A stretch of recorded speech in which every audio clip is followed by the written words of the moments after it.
আচ্ছা কাবিল ভাই, তোকে একটা কথা বলবো। কহা। বলতো এই পৃথিবীতে প্রবলেম কি কি আছে? এই পৃথিবীর প্রবলেম যদি কই রে ভাই, তো লোক কমেন্টও করবে না, শেয়ারও করবে না। কহবো কি? ক। এই যে বহিনেরা, এই যে ঘুরছো রাস্তাঘাটে, একটু সাবধানে ঘুরিও। আর বাপেরাকে ভাইয়েরাকে কইছি, বাড়ি থেকে বহিনটা বেরোচ্ছে, বেটিটা বেরোচ্ছে, একটু ধিয়ান গালা দিও। ছেলের গোপরে গেলে দোষ দিলে গেলে হবে না। বুকে ওড়নাটা ভালোভাবে লাগাও, মুখে মাস্ক গালা লাগাও, বোরখা ব্যবহার করো। কথাটা যদি ভালো লাগে তো একটা লাইক কমেন্ট করে শেয়ার করে দিও, ছেলেরা দেখবেই।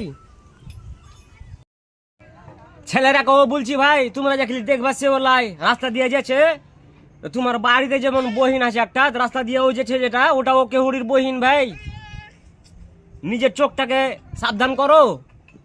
আর অতই কুটকুটি উঠেছে, তো যে বিয়ে করো বাপ মাকে বলে টোন কাটাকাটি